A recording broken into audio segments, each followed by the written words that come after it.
ಒಂದಾನೊಂದು ಕಾಲದಲ್ಲಿ ಒಂದು ಊರು ಇತ್ತು. ಆ ಊರಿನಲ್ಲಿ ಒಂದು ಪುಟ್ಟ ಗುಡಿಸಲಿನಲ್ಲಿ ತಾಯಿ ಮತ್ತು ಮಗ ವಾಸಿಸುತ್ತಿದ್ದರು. ಅವರು ತುಂಬಾ ಬಡವರಾಗಿದ್ದರು.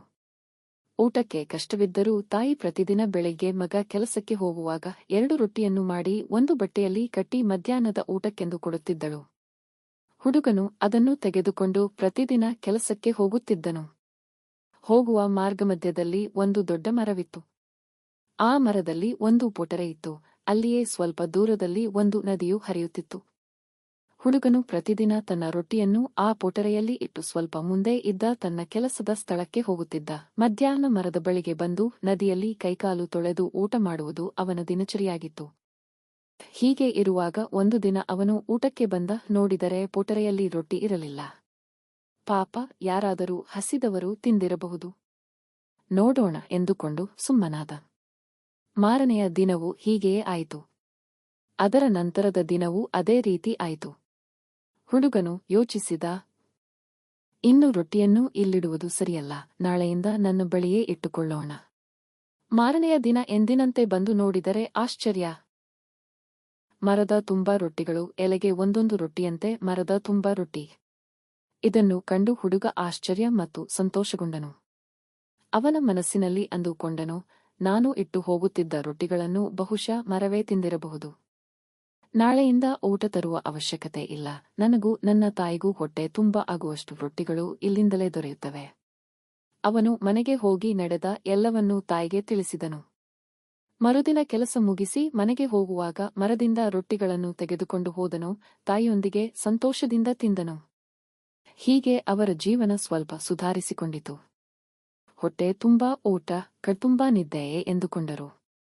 ಹುಡುಗ ದಿನದಿಂದ ದಿನಕ್ಕೆ ಬಲಿಷ್ಠನಾಗಿ ಸುಂದರ ತರುಣನಾಗಿ ಬೆಳೆದನು. ಅದೇ ಊರಿನ ಪಕ್ಕದ ಕಾಡಿನಲ್ಲಿ ಒಬ್ಬ ರಾಕ್ಷಸಿಯು ವಾಸಿಸುತ್ತಿದ್ದಳು. ಆಕೆ ಮಾಟಗಾತಿಯೂ ಆಗಿದ್ದಳು. ಆಗಾಗ್ಗೆ ವೇಷ ಬದಲಿಸಿಕೊಂಡು ಎಲ್ಲೆಡೆ ಸುತ್ತಾಡುತ್ತಿದ್ದಳು. ಒಂದು ದಿನ ಆ ಬಲಿಷ್ಠ ಹುಡುಗನನ್ನು ಮಾರುವೇಷದಲ್ಲಿ ನೋಡಿದಳು. ತಕ್ಷಣ ಬಾಯಲ್ಲಿ ನೀರೂರಿತು. ಇವನನ್ನು ಹಿಡಿದುಕೊಂಡು ಹೋದರೆ ನಮ್ಮ ಮನೆಯ ಎಲ್ಲರಿಗೂ ಹೊಟ್ಟೆ ತುಂಬಾ ಊಟವಾಗುತ್ತದೆಯೇ ಎಂದುಕೊಂಡಳು. ಮಾರನೆಯ ದಿನ ಹುಡುಗ ಮರದ ಬಳಿಗೆ ಊಟಕ್ಕೆ ಬಂದಾಗ ಮುದುಕಿಯ ವೇಷದಲ್ಲಿ ಆಕೆ ಬಂದು, ಮಗನೇ, ತುಂಬಾ ಹಸಿವು, ಒಂದು ರೊಟ್ಟಿ ಕೊಡಪ್ಪಾಯೇ ಎಂದಳು.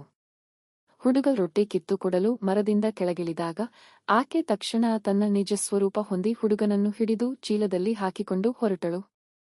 ಹುಡುಗ ಎಷ್ಟು ಕಿರುಚಿದರೂ ತಪ್ಪಿಸಿಕೊಳ್ಳಲು ಸಾಧ್ಯವಾಗಲಿಲ್ಲ. ಮಾರ್ಗ ಮಧ್ಯದಲ್ಲಿ ಆಕೆಗೆ ಬಾಯಾರಿಕೆ ಆಯಿತು. ಮೂಟೆಯನ್ನು ದಡದಲ್ಲಿ ಇಟ್ಟು ನೀರು ಕುಡಿಯಲು ಹೋದಳು.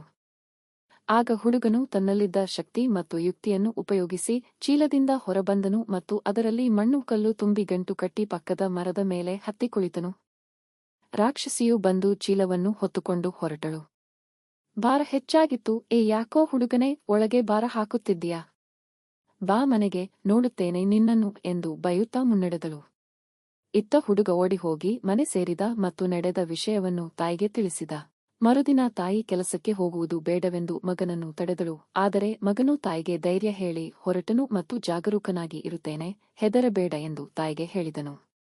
ಇತ್ತ ರಾಕ್ಷಸಿ ಮೂಟೆ ತೆಗೆದು ನೋಡಿದಳು. ಹುಡುಗ ಮೋಸ ಮಾಡಿರುವುದು ತಿಳಿದು ಸಿಡಿಮಿಡಿಗೊಂಡಳು. ತಕ್ಷಣವೇ ಮರದ ಬಳಿ ಬಂದಳು. ಹುಡುಗನು ಮಧ್ಯಾಹ್ನ ಊಟಕ್ಕೆಂದು ಮರದ ಬಳಿ ಬಂದಾಗ ಅದೇ ಸಮಯಕ್ಕೆ ಮಧ್ಯವಯಸ್ಸಿನ ಹೆಂಗಸು ವೇಷದಲ್ಲಿ ರಾಕ್ಷಸಿಯು ಮತ್ತೆ ಬಂದು ಊಟ ಬೇಡಿದಳು. ಹುಡುಗನು ಮರದ ಮೇಲಿಂದಲೇ ರೊಟ್ಟಿ ಎಸೆದನು. ಆಕೆ ಬೇಕೆಂದೇ ಎಸೆದ ರೊಟ್ಟಿಯನ್ನು ಹಿಡಿಯದೆ ನೆಲಕ್ಕೆ ಬೀಳಿಸುತ್ತಿದ್ದಳು.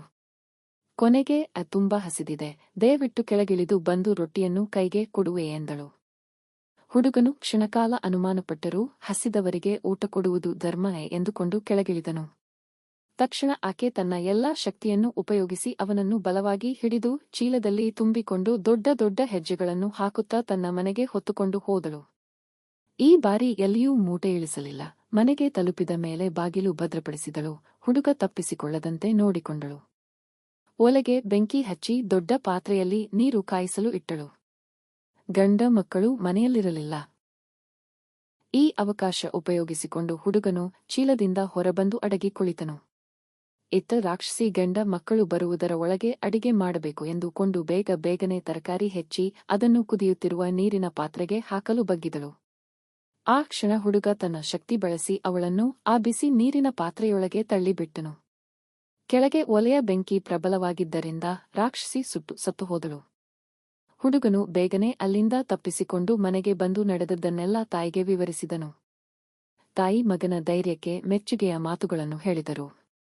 ಆನಂತರ ತಾಯಿ ಮತ್ತು ಮಗನು ಯಾವುದೇ ತೊಂದರೆಗಳಿಲ್ಲದೆ ಸುಖವಾಗಿ ಬಾಳಿದರು.